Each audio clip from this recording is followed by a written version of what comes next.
Assalamu alaikum, qasiyetli Kırgızstanlıklar. Qasiyetli деп aytқаныма өзім қуанам. Себеп qasiyetli деп ар бир жакшы учурларда жакшы сөздөр менен гана айтуу керек.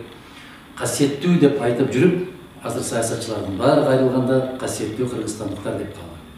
Жакшы сөз ар дайым жаңаша берсин, артыбызга келип, ушул жакшы сөздүн аркасында жашаганды насип эткен болсун. Бүгүн мен сиздерге кайрылуумдун себеби кечеки өткөн шайлоолор. Шайлоо бүттү. Азамат шайланды.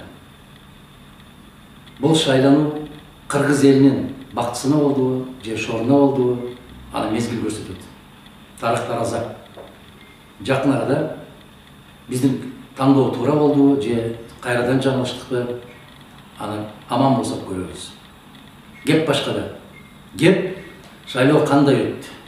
Кандай ыкмалар менен өткөрдүк? Мыйзам бузуулар, конституциялык мыйзамдарды бузуулар, булардын баарын четке коелу. Башында мен айткам, биз атаандашпыз, бирок бири-бирибизге эч качан душман эмеспиз деп. Өлкөбүз бир, жерибиз бир, элибиз бир. Демек тагдырыбыз бир. Басаар жолубуз да бир. Эмне болсо ошол болсун. Өтөрүшөт. Алдыбызда эмне бар? Биз ар бирибиз өзүбүз кылчайып карап, өзүбүздүн баскан жолубузга, өзүбүздүн кабыл алган чечимибизге баа бере турган күндөр алдыда.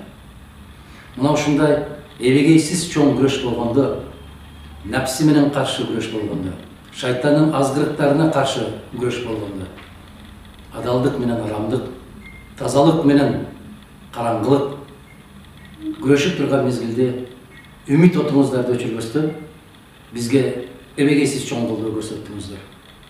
Мен ошол көрсөткөн колдооңуздар үчүн сиздерге баш ийип таазим этип, терең ыраазычылык билдирүү максатында чыгып турам. Үмүтүбүз бар. Эртеби кечпи баары бир чындык өзүнүн ордун алат. Мына 17-жылкы президенттик шайлоо өткөндө да, 11-жылкы президенттик шайлоо өткөндө да мага сунуш бергенсиздер. Баардык нерсени таштап, кол кабыш кылып, жардамдашып, чогуу иштешкенге аракет кылсаңыз болот деп. Бирок тарых көрсөттү, биздин кабыл алган чечимибиз туура болду. Биз арам иштерге аралашкан жокпуз. Биз жаман иштерге кадам шилтеген жокпуз.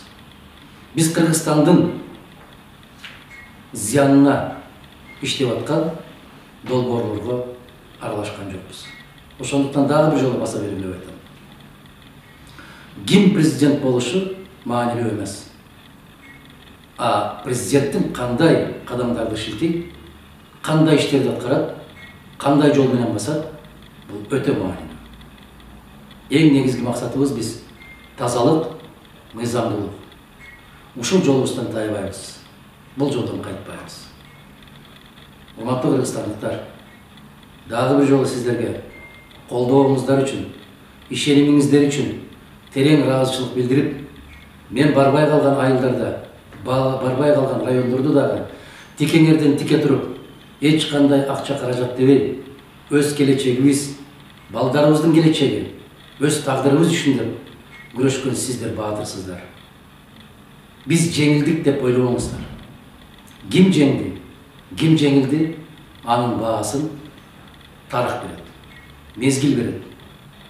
Кээ бир жеңилүүлөр жеңгенге караганда кымбатыраак болот. Сиздин, биздин жеңишибиз ошондой жеңиштерден болсун. Баарыңыздарга терең ыраазычылык билдирип, рахмат айтып, майтарылгыс эркиңиздерге таазим кылып, адилеттик үчүн, тазалык үчүн, мыйзамдуулук үчүн күрөшүңүздөрдө ар дайым жараткан жар болсун деп, элибиз аман, жерибиз бүтүн, тойлордо, жакшылыктарда, жакшы күндөрдө жолугушкан күндөрүбүздү жараткан насип кылып, эч качан кармашкан колубуз, баскан жолубуз эки ача болуп, эки айры болбосун. Биздин күчүбүз дайым чогуу жүргөнүбүздө. Баарыңыздарга ийгилик, жакшылык бар болуңуздар.